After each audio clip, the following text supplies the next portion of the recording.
આજે તો 26મી જાન્યુઆરીનો અમે બધા નીકળી ગયા છે પરેડ જોવા માટે.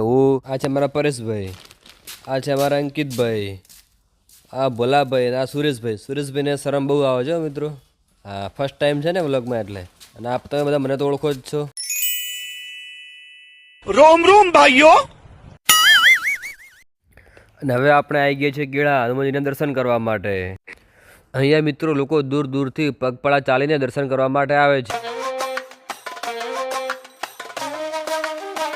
તમે જોઈ શકો છો મિત્રો હનુમાન દાદાનું ઐતિહાસિક મંદિર.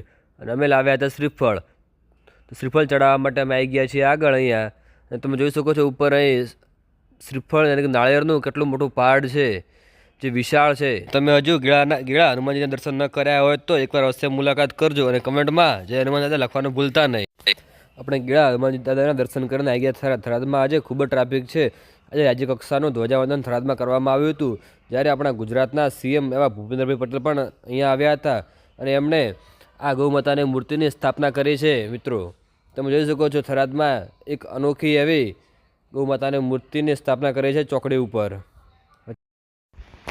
હવે આપણે થરાદથી આગળ આવી ગયા છીએ માંગરોળ. માંગરોળ શિણ માતાનું મંદિર આવેલું છે, ત્યાં આપણે જવાનું છે દર્શન કરવા માટે. હવે આપણે આવી ગયા છીએ માંગરોળ શિણ માતાના મંદિરે દર્શન કરવા માટે. મિત્રો આ છે મંદિરના અંદરનો નજારો. તમે જોઈ શકો છો હાલ નવું મંદિર બનવાનું ચાલુ છે શિણલ માતાજીનું. મિત્રો આ સાંચોરની પ્રખ્યાત સેવ છે, આપણે લઈ લીધી છે ત્યાંથી. હવે આપણે નીકળી ગયા છે ઢીમા જવા માટે. પહેલાં જ્યાં થરાદથી આપણે ઢીમા જવું પડશે, વચ્ચે કંઈ રસ્તો છે નહીં.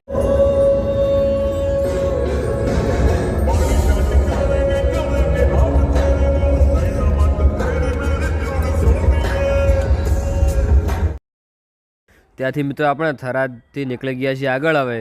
અને વચ્ચે આવે છે કેનાલ ઢીમા જતા. આપણે કેનાલની મજા માણી નીકળી ગયા છીએ આગળ હવે. તમે જોઈ શકો છો મિત્રો કેટલું કેનાલ ફૂલ ભરેલી ચાલે છે પાણી, છલોછલ એકદમ. મિત્રો આ મોટી કેનાલ નર્મદા ડેમમાંથી આવે છે જે રાજસ્થાન જાય છે. તમે જોઈ શકો છો કેટલું બધું પાણી ચાલે છે આમાં, ફૂલ ભરેલી એકદમ છલોછલ.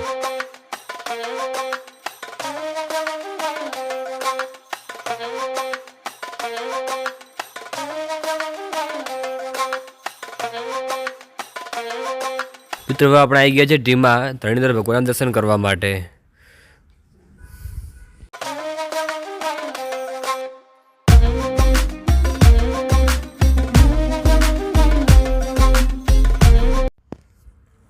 તમે જોજો સામે જ દેખાય છે ધરણીધર ભગવાનના મંદિર.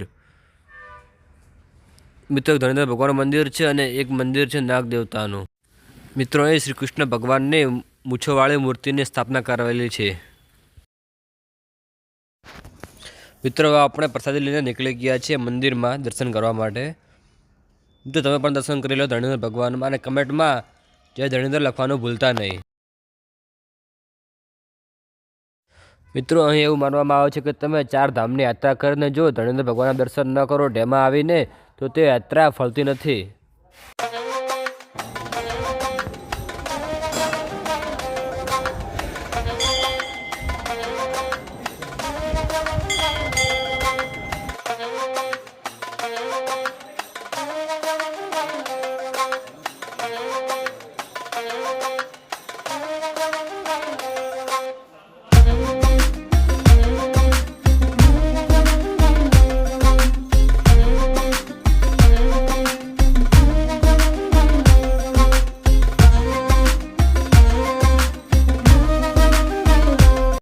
મિત્રો એ તળાવમાં માછલીઓ પણ છે.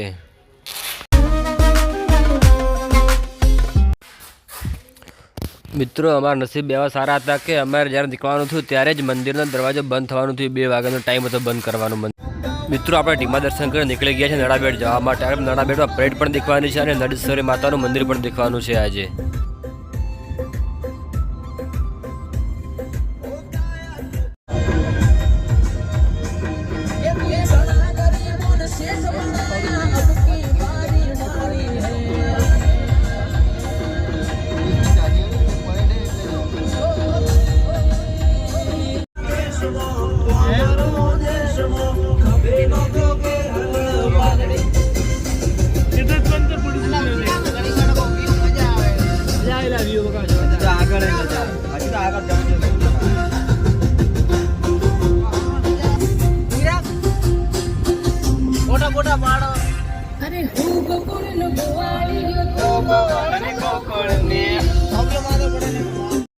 હવે મિત્રો આપણે નળાબેટ પહોંચી ગયા છીએ અને બીજો નળાબેટનો વિડીયો આપણે ભાગ 2માં રાખેલ છે.